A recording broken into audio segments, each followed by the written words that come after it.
بسم اللہ الرحمن الرحیم۔ سن 2 ہجری۔ ناظرین، مدینہ میں اسلام تیزی سے پھیلنے لگا اور مسلمانوں کی چھوٹی سی باقاعدہ ریاست قائم ہو گئی۔ یہ بات قریش کے لیے ناقابل برداشت تھی۔ وہ دن رات یہ منصوبے بنا رہے تھے کہ کس طرح مدینہ کی اس نئی حکومت کا خاتمہ کر دیا جائے۔ بالآخر انہوں نے مسلمانوں کے ساتھ حتمی جنگ کرنے کا فیصلہ کیا اور اس جنگ کے لیے مال و اسباب جمع کرنے کی خاطر ایک تجارتی قافلہ ابو سفیان کی سربراہی میں شام کی طرف روانہ کیا۔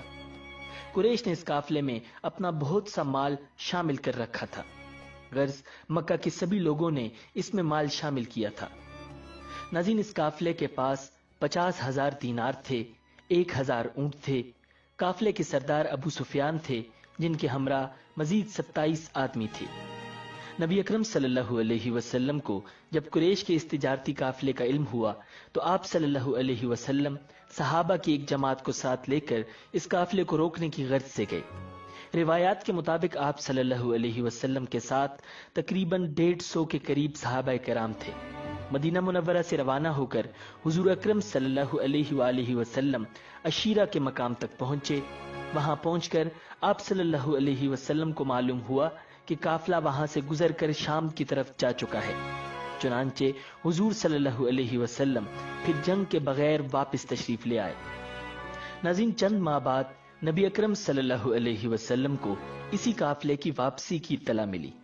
چونکہ آپ صلی اللہ علیہ وسلم کو معلوم تھا کہ اس سامان تجارت کا منافع مسلمانوں کے خلاف استعمال ہوگا، تو آپ صلی اللہ علیہ وسلم نے صحابہ کرام رضی اللہ تعالی عنہم کو حکم دیا، قریش کا تجارتی قافلہ آ رہا ہے، اس میں ان کا مال و دولت ہے، تم اس پر حملہ کرنے کے لیے بڑھو، ممکن ہے اللہ تمہیں اس سے فائدہ دے۔ ناظرین، ادھر اس قافلے کے سردار ابو سفیان تھے۔ یہ قریش کے بھی سردار تھے۔ ان کی عادت تھی کہ جب ان کا قافلہ حجاز کی سرزمین پر پہنچتا تو جاسوسوں کو بھیج کر راستے کی خبریں معلوم کر لیتے تھے۔ انہیں آپ صلی اللہ علیہ وسلم کا خوف بھی تھا، چنانچہ ان کے جاسوس نے بتایا کہ نبی اکرم صلی اللہ علیہ وسلم اس تجارتی قافلے کو گھیرنے کے لیے روانہ ہو چکے ہیں۔ یہ سن کر ابو سفیان خوف زدہ ہو گئے۔ انہوں نے ایک شخص کو مکہ کی طرف روانہ کیا۔ 3 دن بعد وہ شخص اونٹ پر سوار مکہ میں داخل ہوا جسے ابو سفیان نے بھیجا تھا۔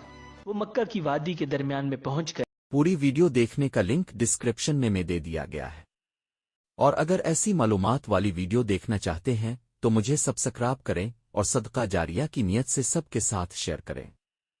شکریہ۔